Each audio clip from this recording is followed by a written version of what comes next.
Pataas news కి స్వాగతం. చలో మరి పటాస్ ని షిరి చేసుకుందాం. హెడ్లైన్స్ అయితే చూద్దాం. పారి తెగింది మేయర్ సీటు పంచాది, బలం గట్టిగానే చూపించింది కూటమి. అందర్నీ కన్నీళ్లు పెట్టించింది చిన్నబుజ్జి, ఓదార్చుకుంటే ఏడ్చిండు మాజీ మంత్రి.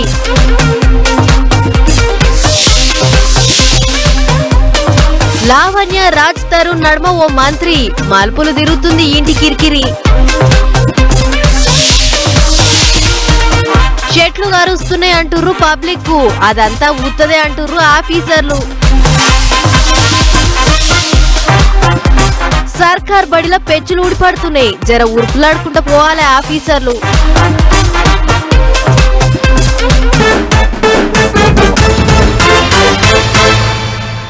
రాజకీయమా ఏం చేస్తావే అని అంటే, రోజుకో రంగు మారుస్తా, ఆయనోళ్లను కానోళ్ళని చేస్తా, కానోళ్లను ఆయనోళ్ళని చేస్తా, రోజుకో పంచాది పెడతా, ఇవాళ అధికారంలో ఉన్నోళ్లను రేపు ప్రతిపక్షాలకు నెడతా, నేనే రాజకీయం చేస్తా అని అన్నదట. అవు మరి ఆగో అట్లనే ఉన్నది ఇప్పుడు విశాఖ కార్పొరేషన్ ఓట్ల ముచ్చట కూడా. వారం దినాలకించి ఒకటే లొల్లి నడుస్తున్నది. ఆఖరికి ఏమైంది అని అంటే, విశాఖ మేయర్ సీటు కొరకు నడిచిన పంచాయతీకి శుభంకారడు పడ్డది. అవిశ్వాస తీర్మానం పెడితే కూటమి నెగ్గింది. మొత్తం 74 మంది కూటమి తరపుకించి వచ్చి ఓట్లేసేటాళ్లకు అవిశ్వాస తీర్మానంలో కూటమికి వచ్చింది అన్నట్టు సీటు. ఇంతకు మునుపుకి మేయర్ సీట్ల పంక పార్టీ లీడర్ గొలగాని హరివెంకట కుమారి ఉండే. 4 ఏళ్ల కింద గ్రేటర్ విశాఖ ఓట్లయినాయి. మొత్తం 98 వార్డులలో పంక పార్టీ తరపుకించి పోటీ చేసి 58 మంది గెలిస్తే 11వ వార్డుల కార్పొరేటర్ హరివెంకట కుమారి మేడం గెలిచి మేయర్ అయింది. అంతేకాదు ఇండిపెండెంట్ గా పోటీ చేసి గెలిచిన ఓ 4, సైకిల్ పార్టీకించి పోటీ చేసి గెలిచిన ఇంకొకరు కూడా పంక పార్టీలోనే షరీకయ్యారు. అప్పుడు సీన్ కట్ చేస్తే 2024లో ఓట్లు పంక పార్టీ పోయింది, కూటమి ఎలుగులైంది. ఇంకేముంది, అందులోకి పోయినోళ్ళంతా ఇప్పుడు మళ్ళా తిరిగి ఇండ్లకే వచ్చేటాళ్లకు కథ మొదటికి వచ్చింది అన్నట్టు. పంక పార్టీలకించి 19 మంది కార్పొరేటర్లు సైకిల్ పార్టీలకు వస్తే ఓ 9 మంది దానిక గిలాస పార్టీలకు వచ్చిందట. ఇద్దరు ఒకటే కాబట్టి ఇప్పుడు విశాఖ మేయర్ సీటు కూడా కూటమికే వచ్చింది అన్నట్టు.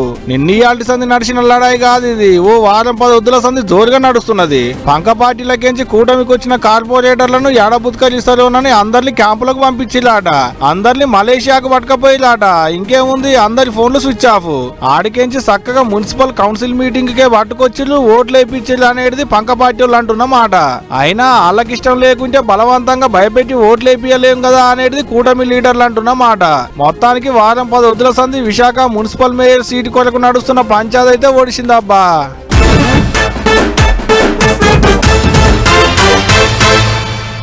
మీరు ఎక్కడన్నా చూడుర్రి, ఏదైనా అభివృద్ధి పనులు చాలా అవుతున్నాయంటే ఆడికి ఎమ్మెల్యేలు ఇంకా మంత్రులు వస్తారు. వచ్చి ఓ కొబ్బరికాయ కొట్టి అనుకున్న పనిని చాలు చేసి పోతారు.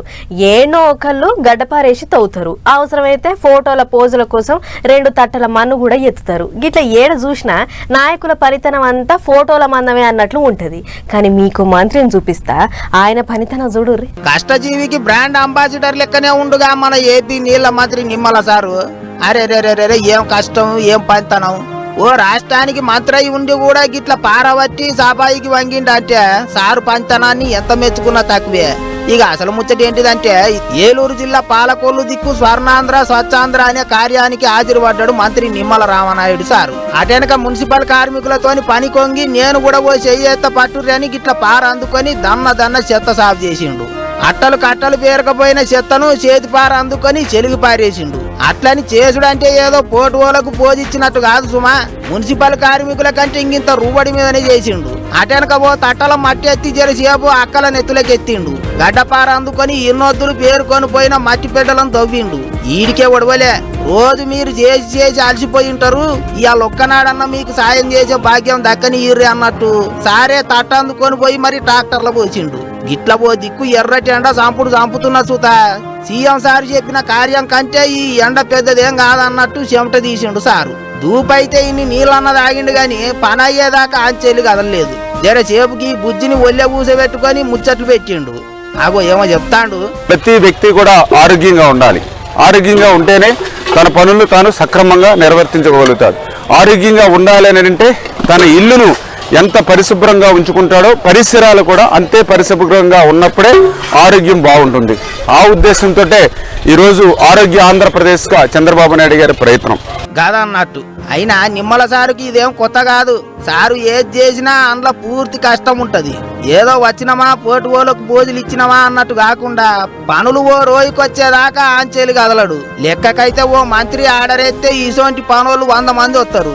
అసోంటిది గలీజు వాసన కూడా లెక్క చేయకుండా అందులో పని కొంగిండంటే సారు పంతనానికి 100 మార్కులు వేయొచ్చు అని అనుకుంటారు ఈ ముచ్చట చూసిన అక్కడి పబ్లిక్.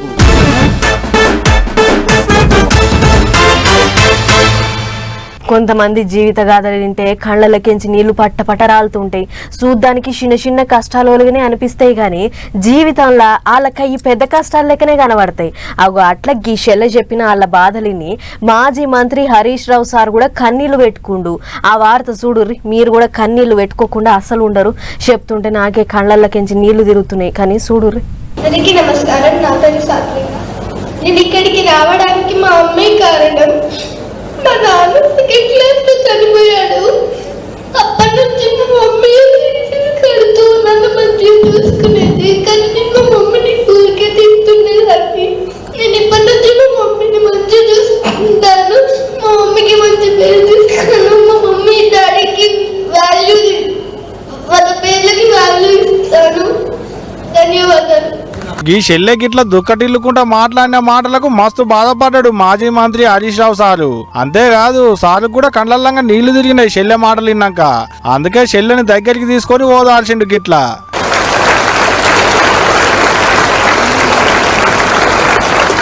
అంటే మీరు క్లాస్ వెళ్తూ ఉండాలా, మీ అమ్మ కదా. సారు ఊరుకుంటుడు, షెల్లె ఎక్కెక్కి ఏడుచుడు. షెల్లె వాళ్ళ ఇంటి బాధలు చెప్తుంటే సారు కూడా కండ్లలో నీళ్లు తిరిగినాయి. కండ్లు తుడుచుకుంటా షెల్లెని పక్క పోయింటి కూసబెట్టుకొని మంచినీళ్ళు ఇచ్చిండు హరీష్ అన్న. నమస్కారం, నా పేరు ప్రణవి. నేను 8వ తరగతి చదువుతున్నాను స్ప్రింగ్ డెల్స్ గ్రామర్ హై స్కూల్లో. నాకు పేరెంట్స్ గురించి చెప్పగానే చాలా ఎమోషనల్గా ఫీల్ అయ్యాను నేను. ఈ షెల్లె దొక్కదాందే కాదు చాలా మందిది ఇదే పరిస్థితి. భద్రంగా ఉండాలి, భవిష్యత్తులో ఎదగాలి అనేది పేరుతోని సిద్దిపేటలో కార్యం పెడితే పోయిండు హరీష్ అన్న. అగో గట్ల పోయిన కాడ చిన్న చిన్న పిల్లల మాటలు వింటుంటే మస్తు దుఃఖం వచ్చింది అనుకొచ్చిండు మాట్లాడుకుంటా. అందుకనే అంటారు కదా ఢిల్లీకి రాజైనా తల్లి కొడుకే అని. ఎంత గొప్ప అమ్మ నాయన వాళ్ళకాంచి వచ్చేటి ప్రేమ ఆప్యాయత అనుబంధం అందరికి ఒకటే. మరి ఏదున్నా గీ షెల్లె సిట్టి సిట్టి మాటలతోని కార్యానికి వచ్చిన వాళ్ళందరినీ కంటతడి పెట్టించింది అబ్బా.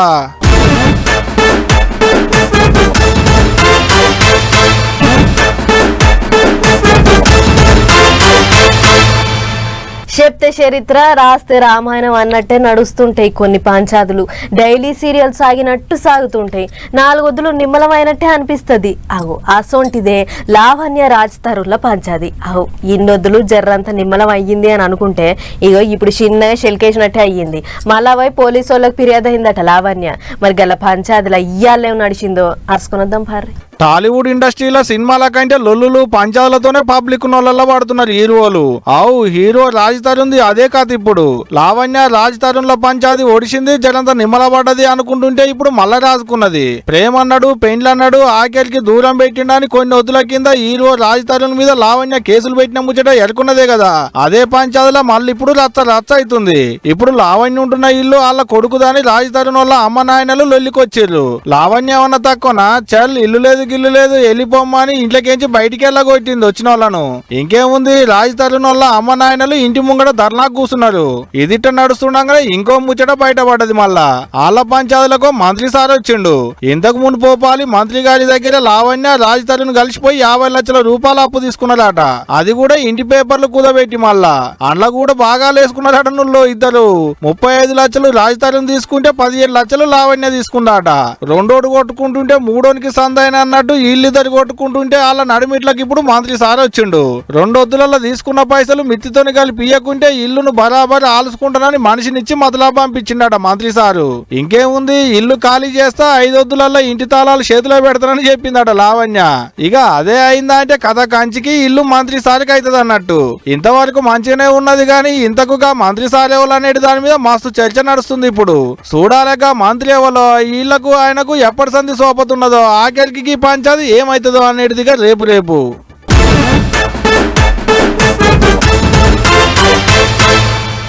సర్పంచ్ల కాడ నుంచి ఎమ్మెల్యేలు, ఎంపీలు, ముఖ్యమంత్రుల దాకా అందరూ చెట్లను పెంచాలి, అవి మనకు చాలా అక్కడికొస్తాయని చెప్తుంటారు. అప్పుడప్పుడు మొక్కలు నాటే కార్యం పెట్టుకొని జనాలను కూడా నాటమని పూసగుచ్చుతారు. కానీ మన్యం జిల్లా సీతంపేట ఏజెన్సీలో ఉండే ఓ ఊరోళ్ళు మాత్రం చెట్లను పెంచుడు కాదు కదా, ఉల్టా కొట్టేయాలి అని లొల్లి చేస్తుర్రట. మరి ఎందుకట్లా అంటుర్రు, చెట్లతోని వాళ్ళకు వచ్చిన తిప్పలేందో అసుకొద్దాం పారి. ఓరక్కో ఇదెక్కడికి అతరో, చెట్లు మాకు నీడనిస్తున్నాయి, మంచి గాలినిస్తున్నాయి అనేటోళ్ళని చూసినాం గాని గీ వలగజ్జి అనే ఊరోళ్ళు మాత్రం చెట్లు పగబడుతున్నాయి, ఎగబడి కరుస్తాయి అంటుర్రు. ఆ ఊళ్ళో ఇప్పుడు ఇది ఇచ్చంత్రమైన పంచాదయ్యింది. హగ్గ చెట్లు కరసుడేంది, పట్టుకుని సుట్టేసుడేంది ఇచ్చంత్రం కాకపోతే అని మీకు అనుమానం వస్తుండొచ్చు. కానీ అది నిజమేనంటుర్రు ఊరోళ్ళు. మొన్న ఒక ఆమెకు అట్లనే అయ్యిందట. బర్ల కొట్టం సాఫ్ చేస్తుంటే అక్కడ ఉన్న ఓ చెట్టు ఆమెను అమాంతం పట్టుకొని సుట్టేసి కరిసిందట. దెబ్బకు వామో వాయో సస్తిన్రో అని కేకలు పెడితే ఊరోళ్ళొచ్చి ఆ చెట్టును కొట్టేసి ఆమెను దావఖానాకేసుకుపోయిర్రు. మరి ఇట్లా ఎందుకైతుందో వాళ్ళనే అడుగుదాం పారి. పొంగు పట్టినాయకుని శ్యామక పట్టినాయకేసింది. శ్యామ అక్కడ కడ తీసేస్తే అను నాన్న రండే రండే రండే నాకేం కానీ ఈ కర్ర పట్టేసింది అని కేకలేస్తే అందరు చూసుకొని వెళ్ళాలి. గమ్మున వెళ్ళుకొని ఆ కర్రకి కొట్టేలా కొట్టేసి కాల్చేత కర్రకి ఏడరు కర్ర కాల్చేస్తే మరి సరే ఆమెకి హాస్పిటల్ తీసుకెళ్లి బాగు చేసి తెచ్చినారు. ఒక సంవత్సరం మళ్ళా బక్కని కర్ర రాట కడ కడితే రాట అనేది నున్న చుట్టేస్తుంది బక్కకి. బాంబో అంబో మన అరిసి పడిపోతుంది ఆ బక్క. ఏం బిల్లంగా అరుస్తున్నారు చూస్తే బక్కకి ఎత్తేస్తుంది మీదకి ఆ కర్ర. అది కొయ్యి ఆ గొడ్డలొట్టుకు వెళ్ళుకొని ఒక రాట నరికేస్తే అప్పుడు ఒగ్గింది. గదన్నట్లు మనిషిని పట్టుకుంటున్న చెట్లు అచ్చం పులి పంజా లెక్కనే పట్టుకుంటే అస్సలు ఇడిచిపెడతలేవట. ఆవులను, మేకలను కూడా పట్టుకుంటున్నాయట. అందుకే గొడ్డలతోని నరికేస్తున్నావు, నరికిన చెట్లను కాలబెడుతున్నావు అని అంటుర్రు. అన్నట్లు చెట్టు పేరేందో ఎరికేనా, పులిమాను చెట్టు అట. అప్పట్ల పులి గీ జాగల తిరిగినప్పుడు అది పిల్లలకు పాలిచ్చిందట. అట్లా పాలిచ్చేటప్పుడు కింద పాలు ఒలికిపోతే ఆ జాగల మొలిచిన చెట్లే గీ పులిమాను చెట్ల లెక్క అయినాయి. మమ్మలను పగబడుతున్నాయని చెప్పుకొస్తుర్రు ఊరోళ్ళు. మరి అధికారులు ఎవరన్నా వచ్చిర్రా అనే పెద్ద మనిషి వచ్చి చెప్తుండే ఇలా అయిపోయింది బాబు, నీ మాట వినలేదు అని చెప్తాను పెద్ద ఆయన. అయితే ఏంటండి మా పరిస్థితి ముసలమ్మక అంటే ఇదేదో మూఢనమ్మకాలు అండి అంటున్నారు. మూఢనమ్మకాలు అంటే ఇదేంటండి ఒక చిల్లంగి చీటకని కాదండి, ఇదే మాట్లాడము కర్ర స్వతంత్రం ప్రజలందరూ చూస్తే మీరు నమ్మట్లేదు, ఏంటండి మూఢనమ్మకాలు అంటారు అన్నాను. ఇంటిరా అడివాధికారులు వచ్చి చూసి దేశ ఇది మూఢనమ్మకం ఏం బుగులు పడకుర్రి అని దులుపుకొని పోయిర్రట. ఆయన చెట్లు పగబట్టుడనే ముచ్చట దునియాలనే ఏడా ఇన్లేదు. మరి వీళ్ళ భయాన్ని పోగొట్టాలంటే సర్కారే పెద్ద పెద్ద మేధావులను తోలుకపోయి వాళ్ళ కళ్ళ ముంగట ఇది కాదు కాదని ఊపిడి చేస్తే గాని ఊరోళ్ళు నిమ్మల పడేటట్లు లేరు. మరిగా ఆ పని ఎప్పుడు చేస్తారో ఏమో చూడాలి.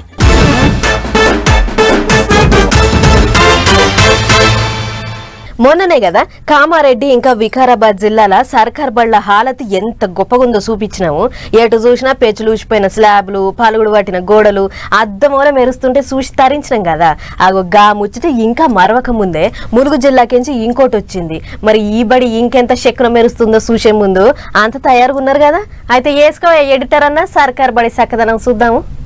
చూస్తుర్రు కదా వెంకటాపురం మండలం షీర్తపల్లి కాడున్న ఆడిపొల్లగండ్ల ఆశ్రమ పాఠశాల ఎంత ముద్దుగున్నదో. సర్కారు వాళ్ళు కట్టిస్తామన్న ఇంటిగ్రేటెడ్ స్కూల్ కంటే తోపు తురుముంది కదా. ఈ పందాలుగా పెట్ట ఇడిచిపెట్టిన ఇండ్లన్నా దీనికంటే ముద్దుగుంటాయి. ఇక చూడుర్రి స్లాబ్ బెచ్చలు ఊసిపోయి పొల్లగాండ్లకు స్లాబ్ల సలాకలు వాడతారు అనే పాఠం చెప్పకనే చెప్తుంది. ఇప్పటికే స్లాబ్ అంతా లూజ్ అయిపోయి బెచ్చలకు బెచ్చలు ఊసి పొల్లగాండ్ల నెత్తులు వగలే కథ అవుతున్నదట. మరి అధికారులకు నాయకులకు పట్టింపు లేదా అనంటే ఉంటది, కానీ అనంగానే అవుతుందా? అధికారులు వచ్చి కొత్త పాత చేయాలంటే దానికి ఎంతో కథ ఉంటది. ఇక నాయకులు వచ్చి ఏమైనా అరుచుకుంటారా అనంటే ఇప్పుడేమైనా ఓట్లున్నాయా? ముచ్చట ఎరకగానే రాగానే ఓట్లున్నాయంటే పిలువకున్న వస్తారు, వచ్చి ఇదే ముచ్చట మీద రచ్చరచ్చ చేస్తారు. గెలిచిన వాళ్ళు బడి కట్టించి రిబ్బన్ కటింగ్ చేస్తారు. కానీ అంత సీన్ ఇప్పుడేం లేదు కదా. అందుకే కూలిపోయినా సరే మాకేందన్నట్లే అటటే తిరుగుతున్నారట నాయకులు. ఇటు అధికారులు కూడా ఎండాకాలం తాతిళ్లు రానేవట్టే ఇప్పుడు అంత అర్జెంట్ ఏముంది చూద్దాం అన్నట్లే చేస్తున్నారట. ఇక ఇటు చూడుర్రి మంచినీళ్ళ ట్యాంక్ ఊడబీకి అర్రల పారేసిర్రు. మరిగా ఫిల్టర్ వాటర్ నీళ్ళన్నా పోస్తుర్రో లేదో గాని బడి హాలత్ గింత అద్రగనంగా ఉన్నది. అంతేకాదు పాయఖానాలు ఖరాబ్ అయినాయి. పొల్లగాండ్లకు కావాల్సిన కనీస సౌలతులు లేవట. 3వ తరగతికేంచి 10వ తరగతి దాకా నడుస్తున్న ఈ బళ్లే పొల్లగాండ్లు పడుతున్న తిప్పలు అన్ని ఇన్ని కావు. ఇప్పటికే ఓ కొత్త బడి కోసమని 6 ఏళ్ల కింద 1.5 కోటి పెట్టి పనులు చాలు చేసిర్రట. అది పైసలు లేక నడమల్నే అయిపోయిందట. మరి బడిని అధికారులు ఎన్నడు పట్టించుకుంటారో, పొల్లగాండ్ల చదువులు ఎట్ల రోయికొస్తాయో ఏమో చూడాలి అని అనుకుంటుర్రు ఈ ముచ్చట చూసిన జనాలు.